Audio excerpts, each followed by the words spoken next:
wow, what do you know? It's time for the Pocket Knife Show.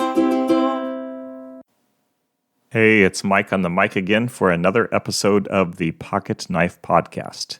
The 2021 high school cross-country season is drawing to a close in Kansas. The postseason is upon us. The runners I coach, I've been doing this for 8 years now, will soon hit the grassy regional course to see if any of them can grab a spot at the state championship meet, which is just a week or so away. Our goal, as always, is to make it as a team. Will that happen this year? The air at practice is full of excitement and nervous energy as we wrestle with the challenge before us.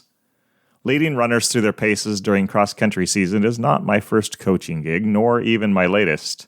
Over the years, I have coached soccer players on rec league pitches, swimmers in local pools, and runners and jumpers at multiple track meets.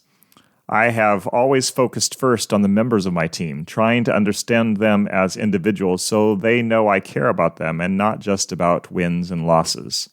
I'm not sure how I figured it out or when, but I know that coaching is about people more than it is about the details of the sport.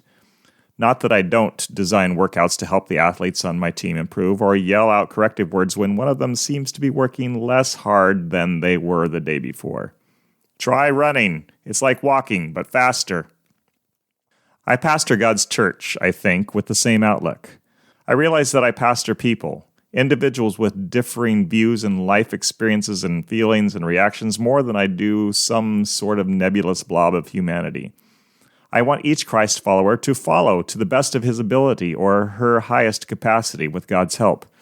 I prepare to teach and preach with living, breathing people in mind, asking God to give me words which will encourage them in their walk with him.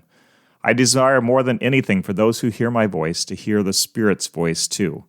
If the people who sit in the pews before me don't encounter God on a Sunday morning, what good is the gathering?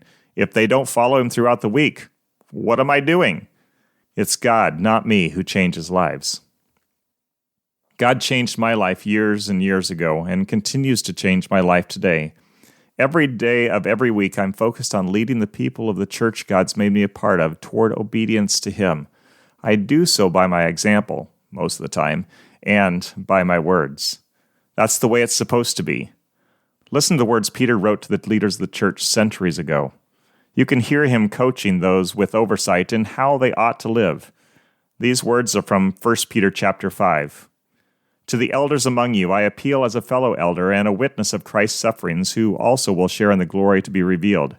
Be shepherds of God's flock that is under your care, watching over them, not because you must, but because you are willing, as God wants you to be.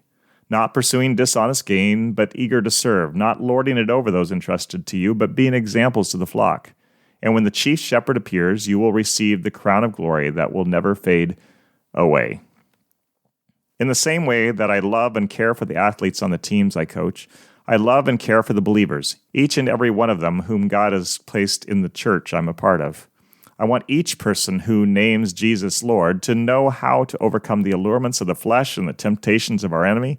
I want each person who hears my messages to know how to walk in step with the Spirit in every area of their lives.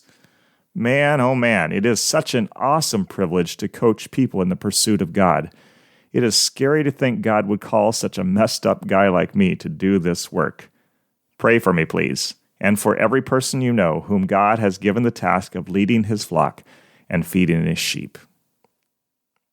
Oh no, it's sad, I know we've come to the end of the show. See you next time.